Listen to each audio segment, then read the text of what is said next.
Nama saya Ratna Sofi dengan NIM 6670210066.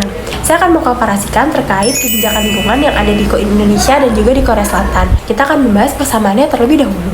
Negara Indonesia dan juga negara Korea Selatan sama-sama menganut sistem pemerintahan presidensial, yang dimana kepala negara dan juga kepala pemerintahannya dipegang oleh presiden, yang dimana presiden ini akan dipilih 5 tahun sekali oleh masyarakat melalui sistem pemilu. Nah, kedua negara tersebut juga memiliki 3 pemerintahan yang terdiri dari eksekutif, yudikatif, dan juga legislatif. Nah, negara Indonesia dan negara Korea Selatan juga sama-sama merupakan negara demokratis. Langsung saja kita mengkomparasikan antara Indonesia dan juga Korea Selatan dalam analisis kebijakan lingkungannya. Yang pertama adalah Korea Selatan. Pertumbuhan ekonomi yang pesat di Korea Selatan ini tentunya ada beberapa tantangan, yang dimana tantangannya adalah ketimpangan ekonomi dan juga dampak terhadap lingkungan. Dapat kita lihat dari grafik tersebut.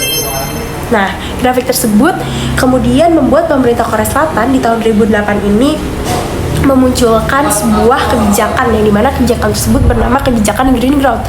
Jadi, kebijakan tersebut ini telah ditetapkan sebagai kebijakan nasional. Nah, kebijakan tersebut dimaksudkan agar Korea Selatan ini memiliki regulasi yang resmi untuk membawahi seluruh aktivitas masyarakat maupun perusahaan agar mengalihkan tindakan konsumsinya yang lebih ramah lingkungan, sehingga angka produksi gas rumah kaca yang dimiliki Korea Selatan dapat lebih ditekan dan memiliki kualitas lingkungan yang jauh lebih sehat. Dalam menjalankan kebijakan ini, tentunya para stakeholder di Korea Selatan memiliki tanggung jawab untuk berpartisipasi dalam kebijakan Green Growth ini. Stakeholder tersebut adalah pemerintah, chaebol. Chaebol ini merupakan kelompok-kelompok dari perusahaan-perusahaan besar yang ada di Korea Selatan serta masyarakat. Karena dalam rancangan arahannya, konsep dari Green Growth ini adalah untuk memenuhi beberapa target terkait isu lingkungan, yaitu mengurangi gas emisi rumah kaca, mengurangi penggunaan bahan bakar dari fosil, meningkatkan produksi energi terbarukan. Dalam hal ini tuh pemerintah dari Korea Selatan ini memiliki langkah yang strategis agar kebijakan dari Green Growth ini dapat terrealisasikan. Jadi pemerintah Korea Selatan memberikan intensif fiskal dan juga pajak bagi perusahaan dan individu yang berinvestasi dalam teknologi hijau dan energi yang terbarukan. Berbeda dengan di Indonesia, banyaknya aktivitas masyarakat Indonesia membutuhkan energi, maka muncul berbagai perusahaan di Indonesia yang bergerak di bidang energi. Salah satunya bergerak dalam bidang pertambangan batubara demi menghasilkan banyak energi untuk pemenuhan kebutuhan masyarakat. Perusahaan yang berdiri tersebut ternyata menghasilkan sebuah limbah yang bernama limbah faba, yaitu fly ash, bottom ash. Dapat dilihat dari grafik tersebut. Nah, grafik ini merupakan pemanfaatan limbah faba yang masih sangat kurang karena belum mencapai setengah dari produksi dari limbah faba tersebut.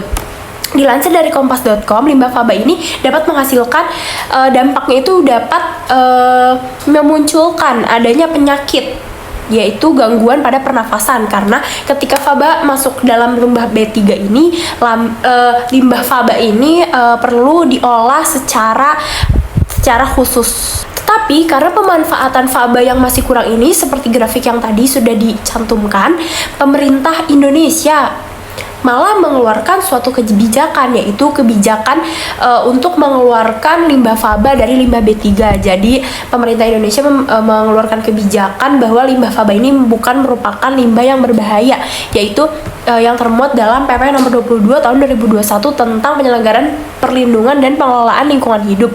Tetapi dengan adanya kebijakan tersebut menuai pro dan kontra dari masyarakat, karena masyarakat takut pemerintah memberikan izin yang sangat mudah bagi perusahaan-perusahaan untuk mendirikan pabrik maupun tempat-tempat industri di pemukiman masyarakat. Padahal masyarakat di sini merasa terancam karena limbah yang dihasilkan dari industri tersebut. Limbah tersebut kadang akan mencemari lingkungan di sekitar masyarakat. Terkait dengan komparasi tersebut antara Indonesia dan juga Korea Selatan dalam kebijakan lingkungannya terlihat sangat jelas ya teman-teman, karena di Korea Selatan sangat mengedepankan keramahan terhadap lingkungan atau penghijauan terhadap lingkungan, tetapi di Indonesia justru malah mempermudah adanya industrialisasi yang bahkan industrialisasi tersebut tidak ramah terhadap lingkungan, dan hal tersebut menuai pro dan kontra, yang dimana kontranya tersebut banyak masyarakat yang menolak karena masyarakat tuh takut pemerintah memudahkan untuk memberikan izin industri tersebut dibangun di kawasan mereka, yang dimana limbah dari industrinya akan dapat mencemari lingkungan tersebut.